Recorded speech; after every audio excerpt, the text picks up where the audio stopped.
Welcome, everybody. Really excited. First, to have Jeremy Denk here, of course. It's always exciting to have Jeremy with us. But wow, we've had an incredible response today. And the number right now that we're at is just over $60,000. Hey. So it's been really fantastic. And I just want to thank all of you for really just being so generous in your support. We're striving for 75 by the end of the night, and I really hope that we'll get there. I really appreciate everybody's support.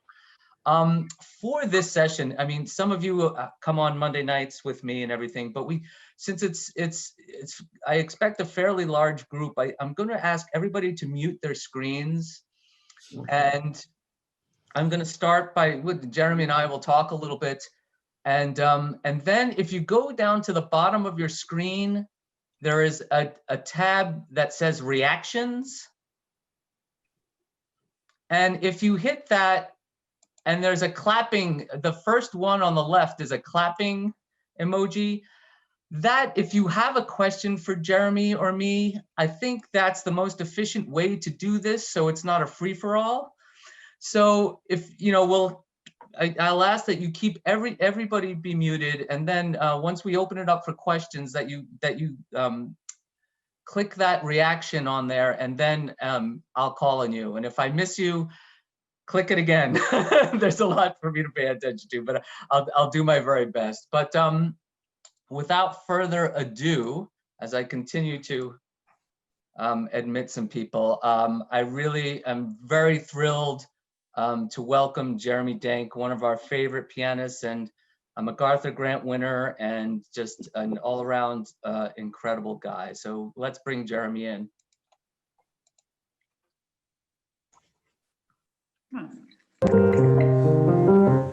Hello. Jeremy. Can you see me and hear me? Yes. Yeah, very good. So, Jeremy, thank you so much for joining us. And where are you, Jeremy? San Francisco today. Wonderful. Yes. Wonderful. Much needed sunshine. It is very gray, wet, cold, and sloppy here.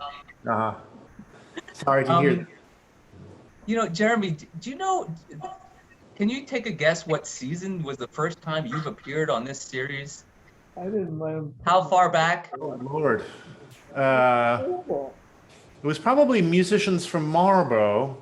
That's correct. Probably around 98 or 99, something like that. Does that sound right? I've got 02. 02, yeah. Which was a group you played, the Fauré piano quartet, the second quartet. Right. Do you remember the group? Possible. It was probably with what's his name from the Juilliard Quartet? Sam Rhodes. Yes. And I forget who were the other. I think it might have been Michi Bianco, maybe. Yes. Right? Yeah. Yes. And who was the cellist? Yumi Kendall, possibly. Am I right? Not exactly, no. The cellist was Sumire. Right, Sumire Kudo, right. Yeah. That's been a little while. I did play another group with Yumi. And Ida Levin. That's right. We did the Franck Quintet in Schenectady some decades ago, yeah. That's exactly right. So you've been coming to the series for almost 20 years, and I tallied them all up, and you've come 11 times in 20 years. Oh, how nice. Isn't that wonderful? It's one of my favorite concert halls to play in for many reasons, and I have especially fond memories of playing the Goldberg variations there. And 111 there, and I played the Hammerklavier there too, I think, way back when, and the Concord Sonata possibly, yeah, right? Your first recital was Hammerklavier and Ives too, yeah. Yeah, that was one of my first big American tours, really, yeah. It's amazing. So it's just, part of what we try to do with the series is to, get people like you when they're youngins and Right. just up and coming. And and now we have this just wonderful relationship with people like Jeremy that's going on to 20 years now. It's fantastic. Yeah, it feels good. Yeah, and again, I have all these in my mind's eye, all these amazing. Because it's got such a beautiful meeting house feeling, doesn't it? That hall, and you feel like you're not even playing so much as you're preaching in a certain way.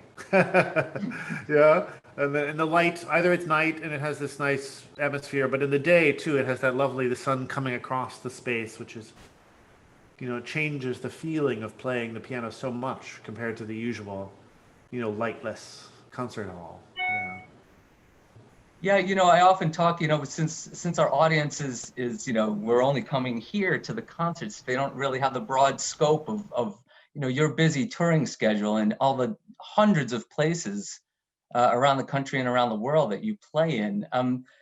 And really, yeah, what you speak to, the space is so special to hear and experience a concert. And I often talk about the symbiotic relationship between the artists on stage and the audience in the hall. Yeah. Can you speak a Yeah. little to that? Well, yeah. I mean, every hall has a different kind of acoustical signature, right? That's one thing, and then that one's a very special one because it's quite live. But when people arrive, it changes. It gets better, but it still has this aura around the sound, and then also the feeling of, again, as I say, like you know, talking to the audience in Schenectady, of course, is so. It's such a big hall, but it feels very intimate to talk there. Like you can really set up a piece and feel like you're creating a kind of a happening there. It's not that easy. So many different halls, different audiences, different presenters. I played in Philadelphia a few weeks ago, in their philosophical society, but it was only 20 people with masks in the back, and it's such a different sense of communication, and there's a little bit of almost danger in the air to the whole thing. It's a whole different vibe. It reminds you of the privilege of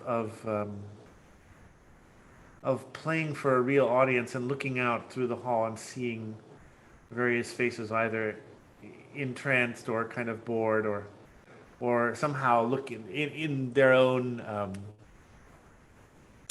They're finding their own meaning in the music in one way or another, and you're trying to sort of sort out what that is when you look at them out in the hall. And of course, the meaning changes for me every time that I play a piece, like the Goldbergs or the Well-Tempered Clavier. So that's part of the variable too. Another hall that's a little bit similar to me, to the Schenectady Hall, is the one in Boston. He might be the review. Oh, hello. You have a beautiful roof there. Yes. Or ceiling. Yeah. As people join, you get to see them. That's Yes, nice. it's lovely. So what have you been doing during these? You were actually our last concert, if you can imagine. That was back in early February. Yeah. We had a Beethoven quartet cycle lined up Right. in March and April, and it was so we had this sort of pause before COVID took over. But what have you been up to these months?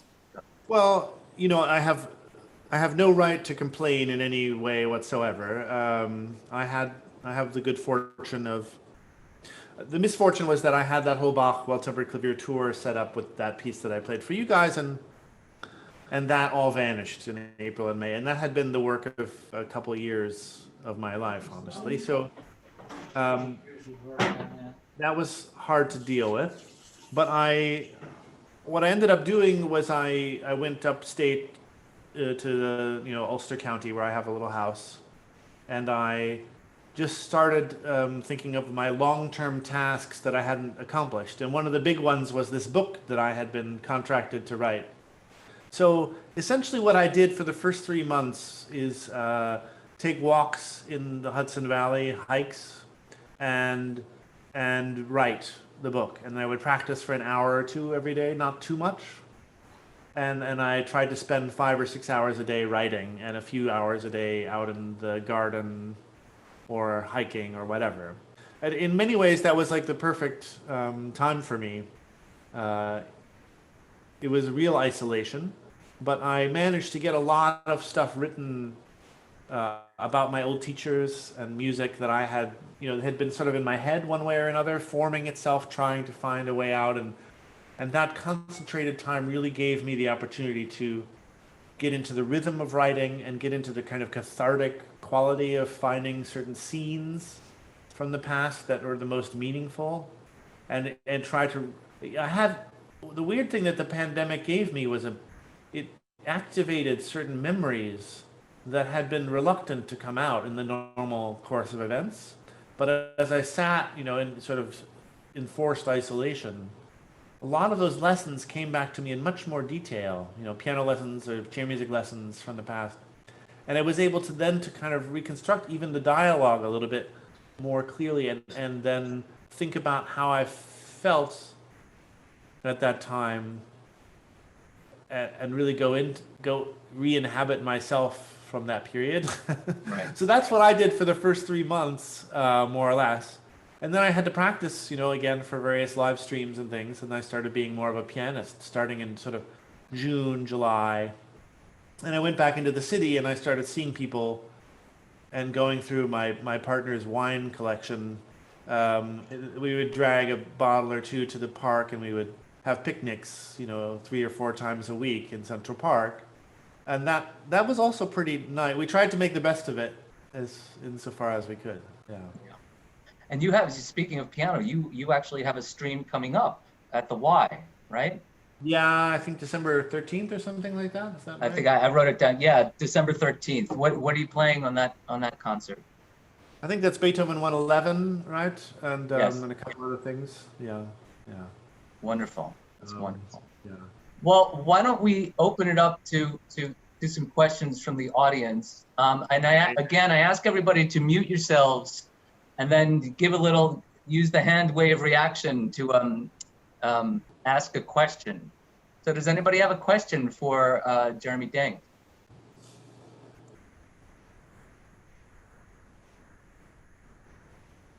We have shyness. No, it's going to happen.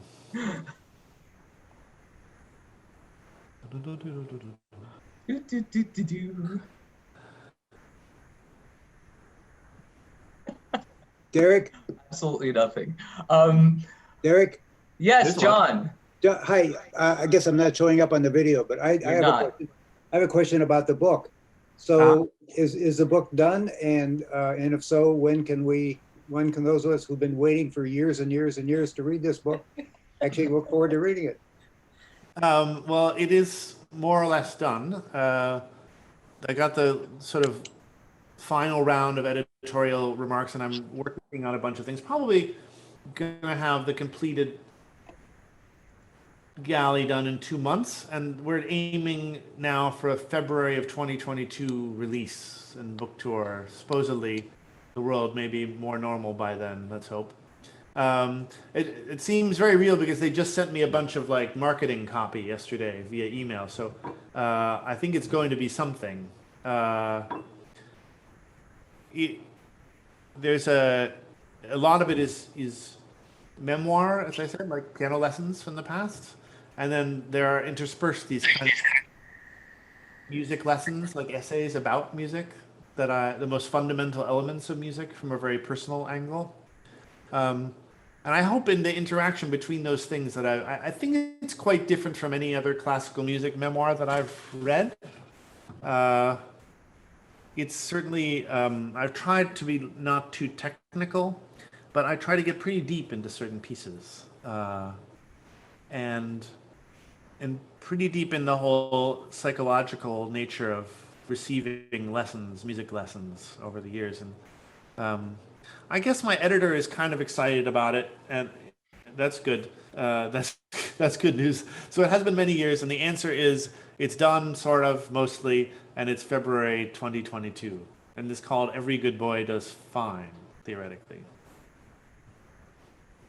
And the basis, maybe I'm wrong, the basis of the book was your piece in the New Yorker, is that correct? Yeah.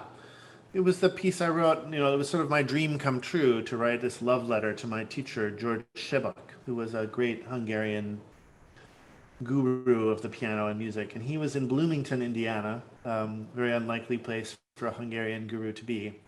But there was this amazing dean in the 50s and 60s in Bloomington who sort of scoured the musical landscape for great figures, many of whom had come to the States or after World War II were a bit adrift and were looking for some security and stability. And he created this amazing, János Starker was there, who I also studied with a lot, chamber music. So those were two great Hungarians, Starker and Sebak. And then there was also, many famous people from the Cleveland Orchestra in its glorious Zell days. There was Mark Lifshee, the oboist, and there was Myron Bloom, the principal horn. And there was, of course, Joseph Gingold, who was a concertmaster for many years. So there were a lot of those people. And they were sort of roaming the halls, and you'd park your car next to this frat house where they're playing volleyball. And you'd end up then suddenly in this hallway full of European, deeply cultured mystics. So the whole book started with this account of my studying with Sebak, where basically I was this American kid and had a lot of American school teachers, piano teachers, and a lot of the teaching that I got was very pragmatic and kind of, it was very detail oriented. It was very technically oriented. And then suddenly I came across this whole different school of teaching, which had a lot to do with, what the point of making music in the first place was, like what does Mozart's language do? What is he trying to say to us that is different from every other composer? And how do you play the music so as to let the truth of the music come out in the simplest and clearest possible way? If I had to sum up Sebak's ethos of teaching, that was what that was like. And so I felt like inordinately in love with his teaching and his musicianship when I was, and the pieces about this kind of complicated, eventually I had to leave him. I was too much under his spell, and I had to extricate myself and try to find my own voice. But I think in the final analysis, so much of my music making has to do with what Sebak taught me. It's kind of the foundation in a way for what I value still in music making. Yeah, that's a long answer to your question. Jeremy, are there particular recordings of his that you can direct our audience to? There are certain favorite things that I a lot of his solo recordings he wasn't very happy with, and some of them are more stiff than I remember his playing being in the studio by a large stretch. But there are certain things. There's an amazing recording with him and Starker, which I recommend as they do this Mendelssohn piece called Variations Concertante. Do you know that piece that has a very simple theme?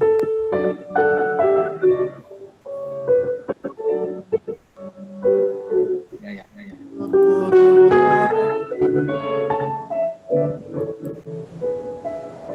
And then the variations are extremely virtuosic. Oh, I'm hearing an echo.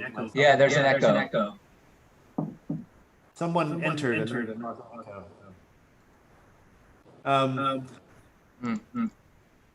This happens. I really recommend that recording. The Mendelssohn very with Starker, which you can find on YouTube. I can even put it in the chat window if you want. That, because the things that they do, they play the theme somewhat simply, almost too simply, with a bit of Hungarian reserve. And then the variations have this kind of Sebak's very specific kind of whimsy, which has to do with kind of almost undetectable rubato, a kind of clever grouping of notes, one note too late, one note too soon. And then there's this sense of play in Sebak's playing behind Starker's virtuosity. And it's like these two voices in relationship. And then the variations reach this kind of dramatic climax. And then it dies down and we hear the theme again. And when Sebak plays the theme again in that variation, it's one of the most beautiful things I've ever heard. And that moment of Sebak's playing, that feels to me like unique style is right there. That's the kind of thing. So there's that, and there's beautiful Debussy Suite Bergamasque, which I think you can still find around, and the Liszt Spanish Rhapsody is pretty great, actually, how he plays that.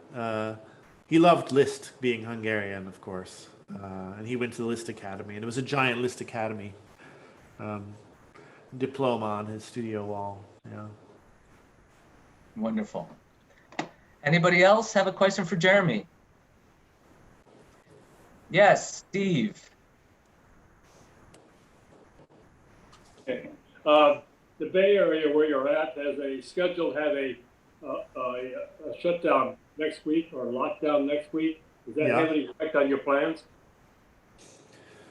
Well, I haven't totally figured out when I'm flying back to New York, but it probably has to be this week. I'm not sure they've. They say that Vita Coco is good for feeling good.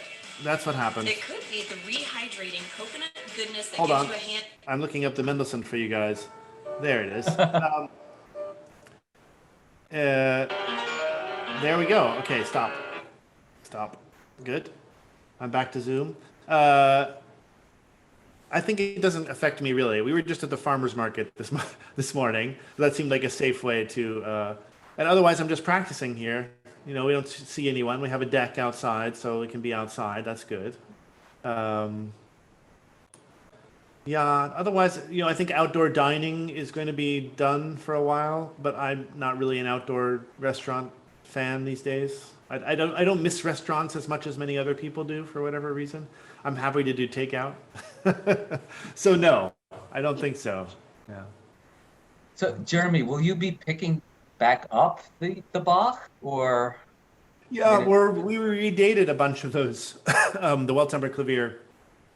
And it fortunately happens that 2022 is the 300th anniversary of the piece's composition. And that's the year that we're going to do a lot of that again, I hope. And a bunch of videos about it, which I've been working on bit by bit, trying to refine.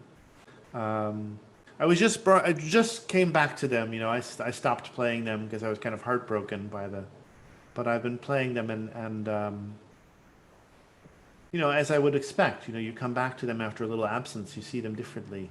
Yeah. You see them more simply, and you see what they're trying to do more vividly. Yeah, it's weird. You come back to it after a moment, it's fresher than it was at the outset. Yeah. Spoiler alert, he may be on the series in February of 22 with the Bach. Oh, really? Interesting.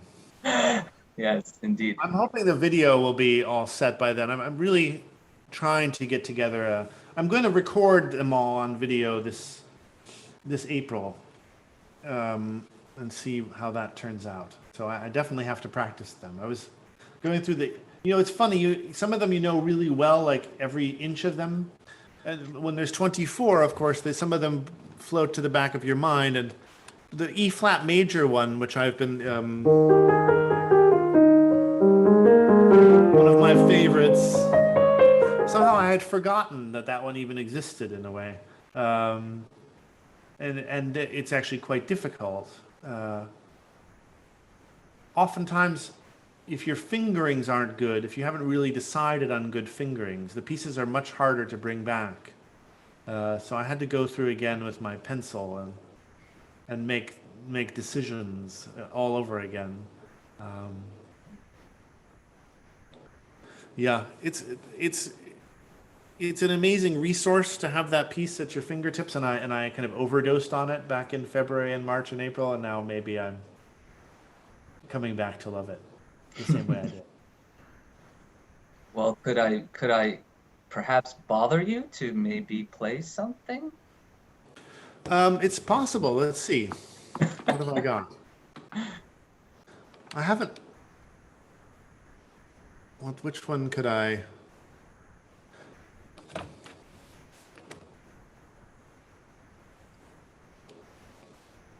Well, should we try the E flat? I've been playing it this one. Wonderful. I'm not really warmed up, but you'll have to forgive me. Okay. Thank you, Jeremy. This is the one that begins like a toccata and then becomes a kind of a vocal. It begins with a warm up and then it turns into this gorgeous four voice vocal thing. Something from another era, kind of. And then he merges the two things, the toccata idea with the vocal thing.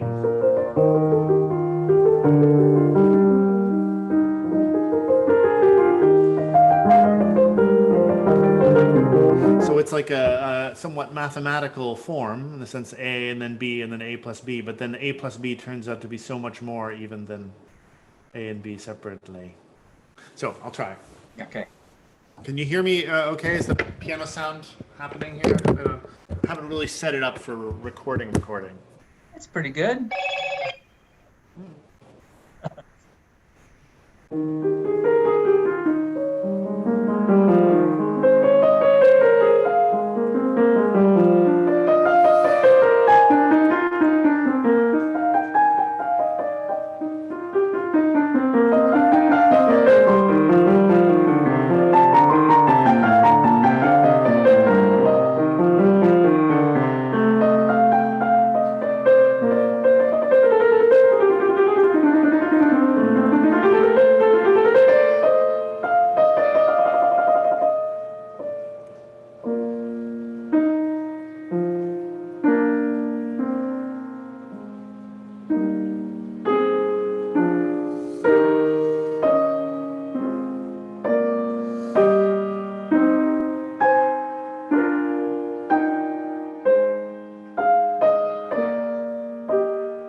that's one of the happiest of the fugues, actually, weirdly.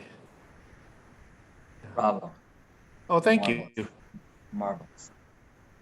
Just Yeah. practice time, but yeah. But that just hearing it all in one shot as we did in February, it's just, it's just mind blowing. Yeah, I think I still have the record here from the Schenectady Walter Festival. I have it here. I actually got a question from one of our participants here, and from David, who asks, who are your favorite next generation pianists who we should keep an eye on? And are you mentoring any of them? Yeah, I do spend a month every summer usually which is a great inconvenience to me to have to spend a month in Santa Barbara, California in the summer. And there we often get very talented, especially Juilliard kids and some Curtis kids. And there's a lot of, what's this? I've heard a lot of amazing things about this one guy, Teng Irfan. What's his name? Tengu Irfan, I believe is his name. He just played with the Seattle Symphony, and I heard a disc of it. It was kind of amazing. I haven't taught him personally, although he was supposed to come play for me one of these days. I think he's probably a very interesting voice from what I've heard. And there's lots of kids. There's an amazing kid named Arthur Wang who studies with me at Santa Barbara, and he has a technique beyond like kind of imagining. And then I felt like he had very reserved musical tastes, but over the last 2 years that I've seen him, he's kind of changed unbelievably, and now this formidable technique is married to something else. And it's funny because he's the kind of pianist who's it's kind of like his personality.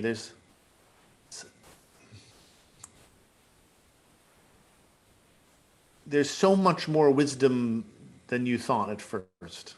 That's always a nice thing when you see the kids, when they play with well, they're not just imitating you, but they've made decisions on their own that are really interesting and have integrity to them. I think he's going to be, I just recommended him for the Steinway Young Artist Program. I think he's going to get it, and he's gifted.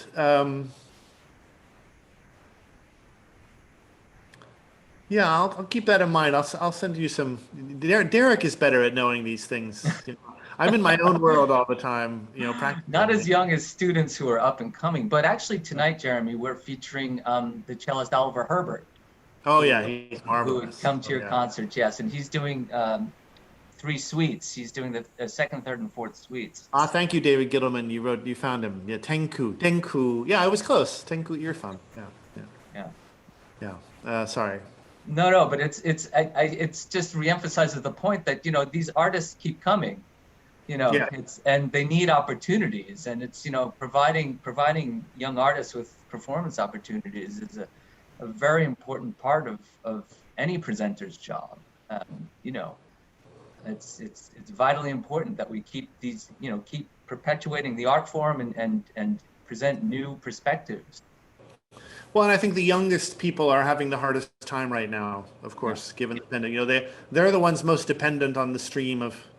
They haven't had time to squirrel away a nest egg or whatever, and they're still. So that's so important right now to keep them from going off the deep end. I've been hanging out with a lot of sort of 20 and 30 something musicians in New York over the summer, which has been nice, but they're struggling. Yeah. So do we have any more questions for Jeremy? Anyone? No, I think that's it. Oh, we've got one from Paul. Paul, go ahead. Can you hear me? Yes. Yeah. This might be a kind of a strange question, but it's something I've always wondered about. When you play something like the Goldberg Variations, this was written 300 years ago or so. Sure. I'm not a musician. In the field, is there an unambiguous text that's agreed upon? I mean, people have spent entire academic careers fighting over Shakespearean texts. Is this more solid or? I think in a lot of we could spend a few hours on this topic right now if you wanted. There you can find, of course, you can buy the music of these very urtext editions with lots of critical commentary, and they will tell you precisely what the sources are. Sometimes with Bach, and I forget about the Goldberg variation specifically, sometimes it has it's a in the composer's hand copy, what we call an autograph, right? Very often, unfortunately, with Bach, because he wasn't that famous in a way, it wasn't the same as 50 years later with Beethoven, or 70 years later. Bach was a little bit more like a craftsman, like someone who turns out good tables, or do you know what I mean? It's like a different paradigm than the individual genius, working in his cork-lined room or whatever. Bach was more like, I'm just putting out music, and a lot of the music, you find that they're copyists, apprentices or whatever, and sometimes the copyists make mistakes. There wasn't a easy music transmission system except to copy them out, and Bach himself copied out many other composers' work in order to learn about it. So often you have copies, fragments, different kinds of things. Bach himself assembled the Klavierübungen, the big collection of his great piano works, and I think in general those works have solider sources than a lot of other Bach, and there aren't too many wild variants in the Goldberg variations. It's a very different. Chopin famously changed all of his pieces each time he performed them. So in a lot of cases in a Chopin ballade, to have one piece of music for a Chopin ballade is sort of a mistake, because there's actually 8 different versions of that piece. But the Goldberg variations, I have not seen much confusion about the actual notes. Maybe here and there a little thing or another. The well-tempered clavier sometimes he changed some of those pieces. He did easier versions, and then he decided he'd make them a little bit better, and he went back and he fixed some places where he thought he'd made counterpoint mistakes, and he added things, tremendous things. So in that case, you could decide to play the earlier or the middle or the later versions, but it's not hugely consequential except in a couple of cases. Of course, we do fight about, Bach is one of the most fought over composers in terms of, there's so little. For example, he'll never tell you a metronome mark, because the metronome wasn't invented yet, right? And he writes very few tempos, right? In the Goldberg variations, there's only 2 written tempo markings. There's one called, and one is extremely unhelpful. One says tempo di giga, tempo of a jig, right? And it depends on how fast you're willing to jig, really. What kind of jig is it? So you end up with, like Simona or even the later Glenn Gould, you end up with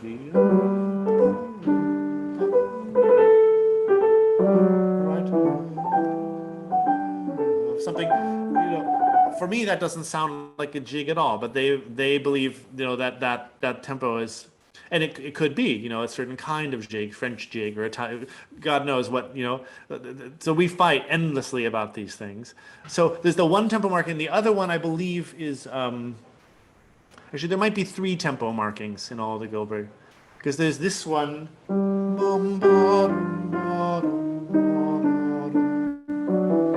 which I believe is written on Dante. Maybe Derek has this on hand, I don't know. And then there's the famous one that they call the Black Pearl, the last minor variation.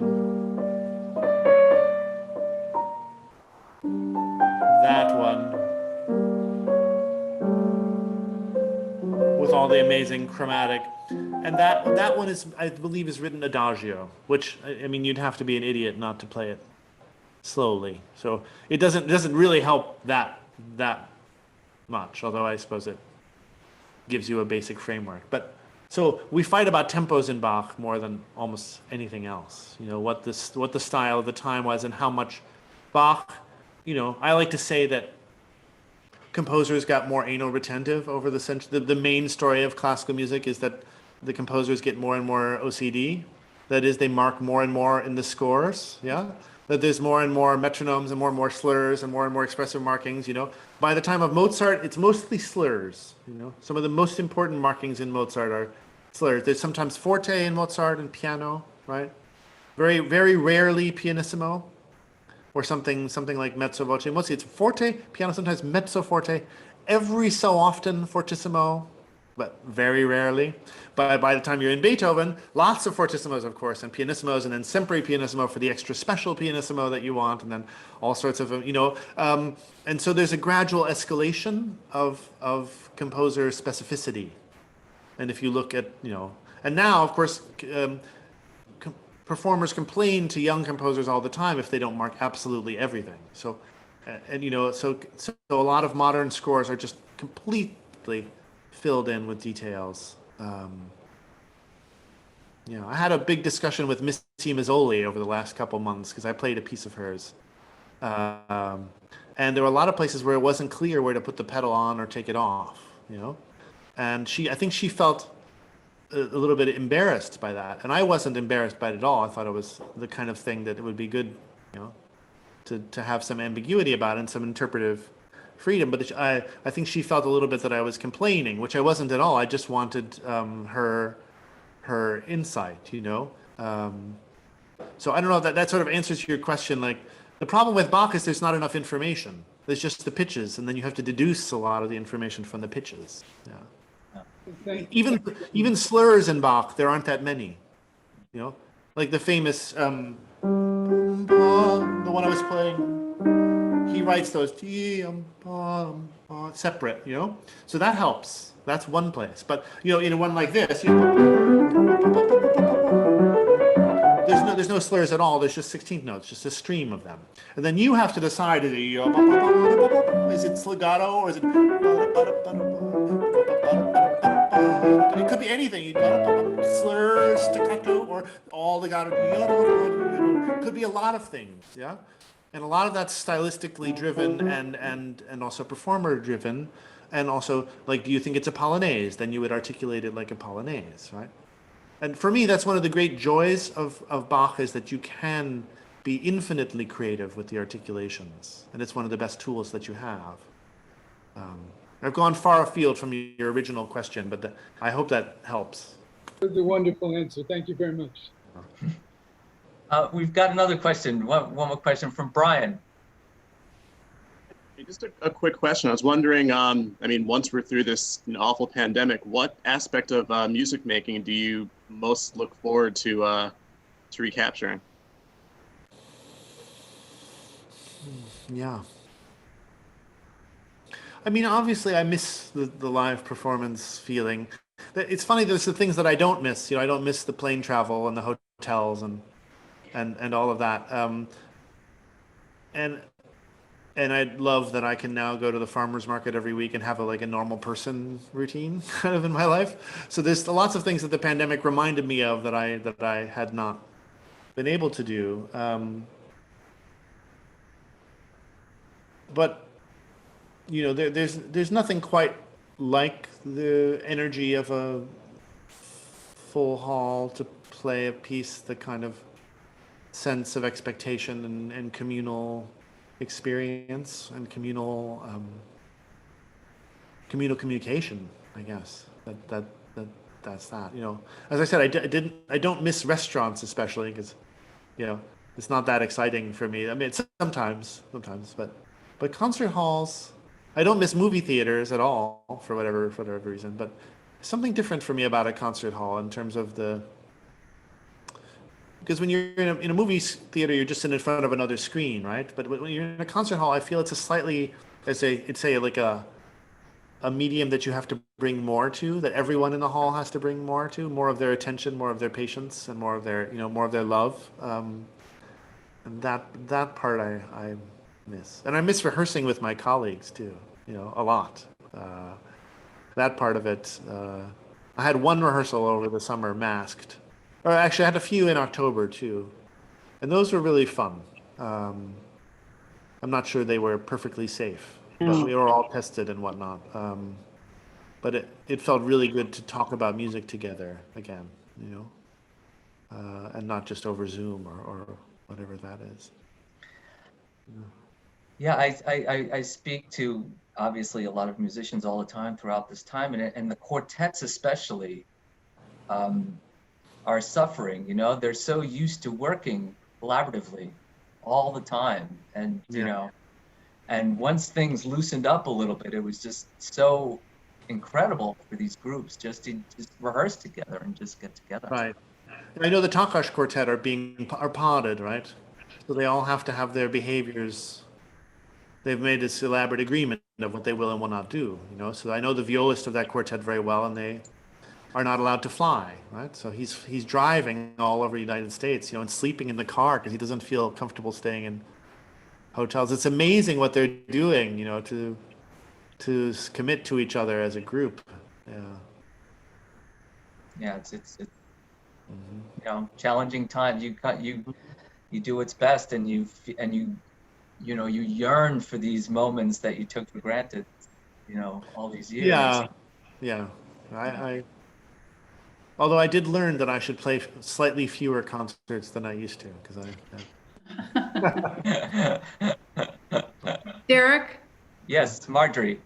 I wanted to ask Jeremy, when you were talking about halls and missing the special feeling of a live audience in a live hall, whether in view of the fact that you have played all over the world, you find that you have a sense of very different cultures in being in company with those audiences.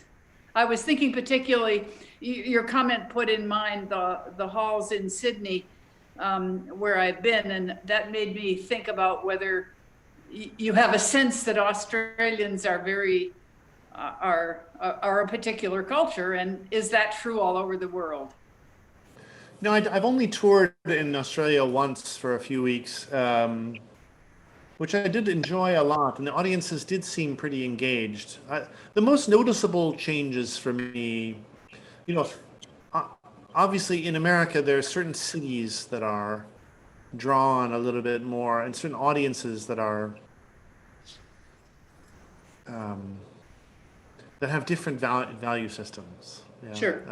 Yeah, like the as I said, like the audience, for example, in Philadelphia for that chamber music series, it's a very devoted and very kind of insidery, super knowledgeable crowd, and so you feel that in the room. Mm-hmm. And I think that can be true to some extent in parts of in Boston too, at Jordan Hall. Yes. We played a concert of Ives sonatas, in all the Ives violin sonatas in Jordan Hall, and everyone there seemed to be an expert on Ives in one way or another. It was the weirdest thing, and people were coming up to us like, "Oh, did you play that voice too?" And it's like, how do you even know the details of this piece? And then it turned out, several of them had written books or biographies about, it was crazy. In Europe, the English audiences are a weird bunch. They're very knowledgeable, and also, again, there's a certain kind of reserve. Reserved. Yeah. But you would think it depends where, and what you're playing a little bit. Whereas in Germany, you would expect them to be reserved, but I've rarely felt a more passionate and kind of like this music means the most to them. It's one of the most important things, is this sense of listening to whatever, And part of that may have to do with how built into their culture a lot of the Western canon of classical music is.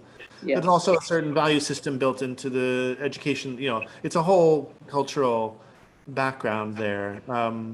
So it feels extremely gratifying to play there, in my experience. I played in Berlin last year, and it was one of the most wonderful audience. I mean, it's astonishing, But again, I think also it depends, and not to toot Derek's horn or anything, but I am that.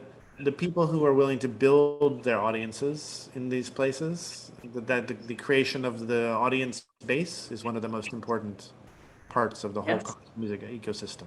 Yeah. Yes. Thank you. Well, Jeremy, thank you for tooting. I really, really appreciate your coming on to help us out on A Day to Give.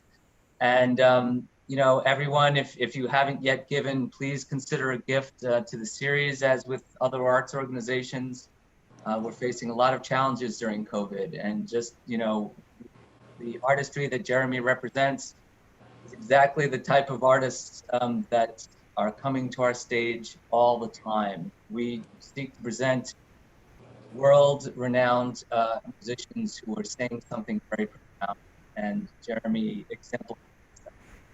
Honestly, I'm so grateful to have relationships with Jeremy and to have artists like Jeremy that want to come and play on the series. I never take that for granted. So please consider supporting the series now and in the future. And I just want to thank Jeremy for taking his time to just come on board today. It's really wonderful. Thank you, Jeremy. Wait, I'm going to chat everyone that link of the Mendelssohn, which I believe I have here. Yeah. Good. Yes. I hope that's a YouTube. It's not an advertisement for a sofa or something.